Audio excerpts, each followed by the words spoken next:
శుక్లాంబరధరం విష్ణుం శశివర్ణం చతుర్భుజం ప్రసన్నవదనం ధ్యాయేత్ సర్వవిఘ్నోపశాంతయే. ఓం గం గణపతయే నమః. ఓం శ్రీమాత్రే నమః. ఓం శ్రీ గురుభ్యో నమః. ఓం శ్రీ మహాసరస్వత్యై నమో నమః. ఇప్పుడు మనం 1 మార్చ్ 2026 నుండి 31 మార్చ్ 2026 వరకు కూడా 12 రాసుల వారికి ఎలా ఉండబోతోందో ఇప్పుడు మనం తెలుసుకుందాం. దానికంటే ముందర ఏ రాశిలో ఏ గ్రహాలు ఉన్నాయో తెలుసుకుందామండి. 26th మార్చి నుండి శుక్రుడు వస్తున్నాడు. గురుడు మిథున రాశిలో ఉన్నాడు, వక్ర గతిలో ఉన్నాడు. కేతు సింహరాశిలో ఉన్నాడు.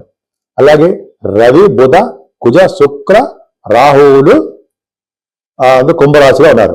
అంతేకాకుండా శనీశ్వరుడు మీనరాశిలోను, శుక్రుడు 2వ తారీఖు నుండి 2 మార్చి నుండి శుక్రుడు ఉచ్చ స్థితిలో మీనరాశిలో ఉండబోతున్నాడు. బ్రహ్మాండం, ఎగ్జాల్టేషన్కి వచ్చేస్తున్నాడు.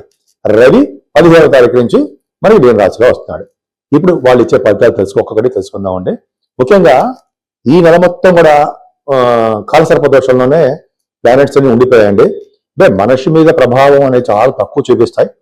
ఇంతకుముందు చెప్పినట్టుగానే మన దేశాల మీద చూపిస్తాయి తప్ప, రాజకీయ నాయకుల మీద, మంత్రుల మీద చూపిస్తాయి తప్ప గ్రహాల ప్రభావం, కాలసర్పదోషం అనేది చాలా తక్కువగా మనిషి మీద ప్రభావం చూపిస్తుంది. ఇప్పుడు మనం తెలుసుకుందాం.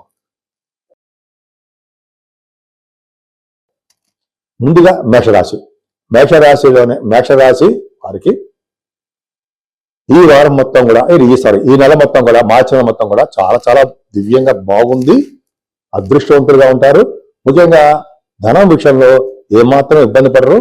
ధనం సంపాదించిన ధనం అంతా కూడా ఖర్చు పెడుతూనే ఉంటారు. పుణ్య కార్యక్రమాలకి, దైవారాధనకి, దైవ దర్శనాల కోసము, ఫారిన్ కంట్రీస్ వెళ్ళడం కోసం ధనం ఖర్చు పెడుతూ ఉంటారు. మీరు 2nd హౌస్ లార్డ్ 12వ భావంలో ఉన్నాడు అంటే ఫారిన్ కంట్రీస్ వెళ్ళడానికే ఎక్కువ అవకాశాలు ఉంటాయి.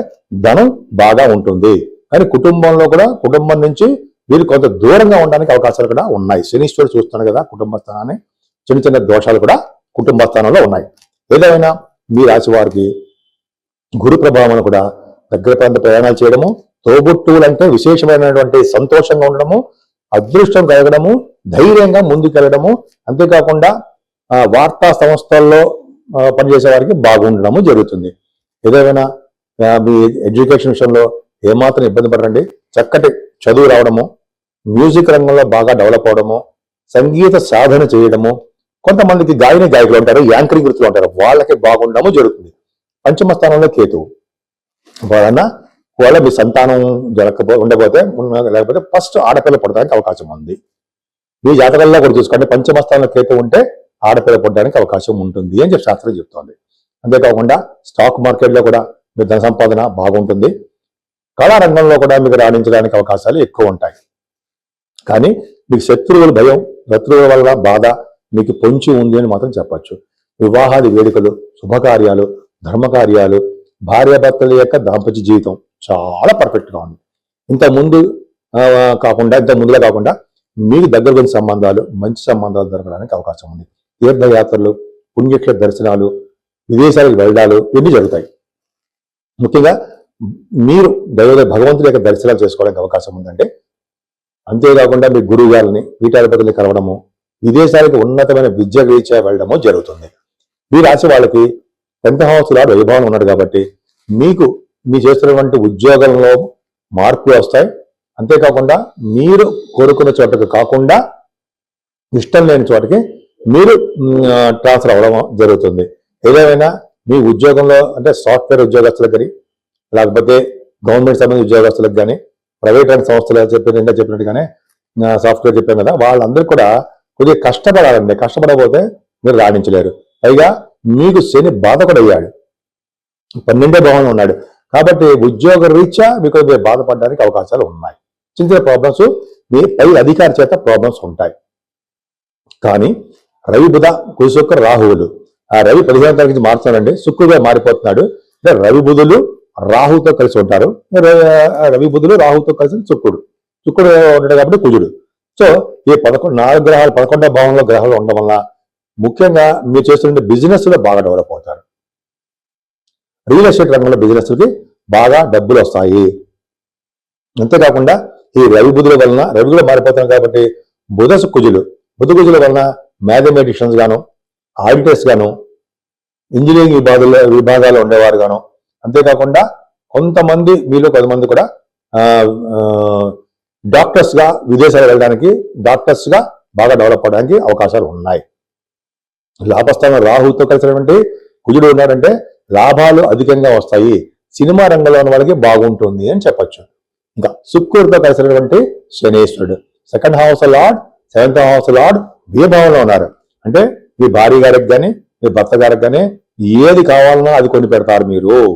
వాళ్ళు ఏది తక్కువ చేయరు. ధన విషయంలో మీరు బాగా సక్సెస్ఫుల్ గా ఉంటారు. అంతేకాకుండా శనితో కలిసిన శుక్రుడు 12వ భావంలో అంత మంచిది కాదు అని చెప్తూ ఉంటాం. అంటే మీ యొక్క ఆలోచన ధోరణి వక్ర మార్గాలు పట్టడము, చెడు ఆలోచనలు రావడము, చెడు ప్రభావం కలగడం కొంతమంది జరుగుతుంది. అది శని శుక్రుడు 12వ భావంలో తప్పు అని మనం అంటాం. రవి కూడా చేరాడు. రవి కూడా 15వ తారీఖు చేస్తున్నాడు. రవి 12వ భావంలో ఉన్న, శనీశ్వరుడు 12వ భావంలో ఉన్న విదేశీ పర్యటన చేస్తారు అని శాస్త్రం చెప్తోందండి. అలాగే మీనరాశిలో కనుక శుక్రుడు ఉండడం వల్ల జనరల్ గా అభిమానం ఎక్కువగా ఉంటుంది మీకు. అంతేకాకుండా ధర్మ కార్యాలు చేస్తారు, శుభకార్యాలు కూడా ఎక్కువ చేయడానికి అవకాశాలు ఉంటాయి. సెకండ్ హౌస్ లార్డ్ వచ్చినా ఉన్నాడు కాబట్టి. అదే శని కూడా ఉన్నాడు. శని కూడా ఉండడం వల్ల శని తీసి పడడానికి వీలు లేదండి. శని మంచి చేస్తాడు. 12వ భావంలో ఏళ్ళ ప్రభావం ఉన్నప్పటికీ సుఖవంతమైన భోజనాన్ని ఇస్తాడు. ఆయన మానసికోత్సాహాన్ని ఇస్తాడు, ధనాభివృద్ధిని కలిగేట్ చేస్తూ ఉంటాడు. పైగా రవి కూడా మీకు 12వ భావంలోకి వచ్చేస్తున్నాడు. అంటే సుఖాలు ఎక్కువ ఇవ్వడము, దైవారాధన, దైవ దర్శనం కోసం ఎక్కువ డబ్బు ఖర్చు పెట్టడం జరుగుతుంది. ఏదైనా మేషరాశి వాళ్ళకి ఈ నెల మొత్తం కూడా ఇబ్బంది పడాల్సిన అవసరం లేదండి. సుబ్రహ్మణ్యేశ్వర స్వామి ఆరాధన చేసుకుంటే అన్ని రంగాల్లోనూ మీరు ముందంజలో ఉంటారు. 12 రాశుల వారికి చిన్న సూచన ఏంటంటే, మేషం నుంచి మీనరాశి వారి వరకు కూడా మీరు మీ జాతకాలు చూపించుకోదలుచుకుంటే మీకు ముందుగా మీ date of birth, time of birth, place of birth 3 ఉండాలండి. నేను ఆది ఆస్ట్రాలజీ నుంచి చెప్తున్నాను. మన ఆది ఆస్ట్రాలజీనే చూస్తూ ఉంటాము, వేరే వాళ్ళు ఎవరు చూడరు, నేనే చూస్తూ ఉంటాను. ఆల్మోస్ట్ 35 సంవత్సరాల అనుభవం కూడా ఉంది నాకు ఆస్ట్రాలజీలో. 2000 ఇయర్లో ఎంఏ ఆస్ట్రాలజీ చేశాను. దానికంటే 2000 ఇయర్లో 26 ఇయర్స్ అయింది. అంతకంటే ముందర 10 ఇయర్స్ నుంచి 1990 నుంచి కూడా నేను ఆస్ట్రాలజీ అండ్ నేను professionally cost accounts officer government organisation చేశాను. గవర్నమెంట్ ఆర్గనైజేషన్లో సింగరేణి కాలేజ్లో చేశాను. సరే పక్క పెడదాం. సో ఈ అంత అనుభవం ఉంది కాబట్టి కొద్ది గొప్ప చెప్పగలను అని అనుకుంటాను. చెప్తాను కూడా, చెప్పిన కూడా చాలా జరిగాయి. మీకు విద్యలో కానీ, లేకపోతే వివాహం విషయంలో కానీ, చిల్డ్రన్ విషయంలో కానీ, లేకపోతే వివాహాలు అవ్వట్లేదని మ్యాచ్ మేకింగ్ కానీ ఇవన్నీ ఉంటాయి కదా, అన్ని పర్ఫెక్ట్గా చూసి చెప్పగలను. నేను ఆ కాన్ఫిడెన్స్ నాకు ఉంది. అంతేకాకుండా వాస్తు సంబంధించిన విషయాల్లో కూడా మీకు ఏమాత్రం డౌట్ ఉన్నా నన్ను కన్సల్ట్ చేస్తే నేను చెప్తాను. లేకపోతే మీరు వాట్సాప్లో మెసేజ్ పెట్టండి. షూటింగ్లో ఉంటే మనం చెప్పలేకపోవచ్చు, తప్పకుండా మీకు చెప్తాను. అంతేకాకుండా 12 రాశుల వారికి పరిష్కార మార్గాలు చెప్దామండి. ఎందుకంటే 12 రాశుల వారికి కూడా అంత అద్భుతంగా ఉండదు. ఎందుకంటే కాలసర్పదోషంలో ప్లానెట్స్ అన్నీ ఉన్నాయి. అంటే మనకి నెగిటివ్ ఎనర్జీ వస్తుందా అంటే నెగిటివ్ తక్కువ ఉంటుంది. ఏదైనా మన జాగ్రత్త మనం చేసుకోవాలి. కాబట్టి రాహుకి మనం కాలసర్పదోషం ఉంది కాబట్టి రాహు నుంచి కేతు మధ్యలో గ్రహాలు ఉన్నాయి. అంటే సవ్యకాల సర్పదోషము అంటాం. మనం అంటే ప్రతి రాశి వారికి కూడా అవకాశం ఉంటే కాళహస్తి వెళ్ళి రాహు కేతులు పూజ చేయించుకోవడం కంపల్సరీ. మనం అక్కడ వెళ్ళాము, ఆన్లైన్ ద్వారా చేయించుకుంటాము. ఇంకా చేయలేము, మన ఇంట్లోనే మన ఊళ్ళోనే రాహుకు సంబంధించినటువంటి నవగ్రహాల్లో కేతుకు సంబంధించిన పూజలు చేయించుకోవడం. అది కూడా చేయలేకపోతే రాహుకు సంబంధించినటువంటి స్తోత్రాలు ఇంట్లో చదువుకోవడము, కేతు గణపతి ఆరాధన, సుబ్రహ్మణ్య ఆరాధన చేసుకోవడం వల్ల ఈ రాహు కేతు యొక్క ప్రభావం తగ్గుతుంది. అమ్మవారి పూజలు కూడా చేసుకోవడం వల్ల అదృష్టం బట్టి మనకి రాహు కేతు ప్రభావం తగ్గుతుంది. అంతేకాకుండా అమ్మవారి కనకదుర్గ అమ్మవారికి మనం పౌర్ణమి పూట కానీ అమావాస్య పూట కానీ హోమాలు చేస్తూ ఉంటారు. హోమాలు చేస్తే ముందర అంటే జస్ట్ అమ్మవారి హోమం చేసే ముందర నవగ్రహాలు కూడా మనం చేస్తూ ఉంటాం.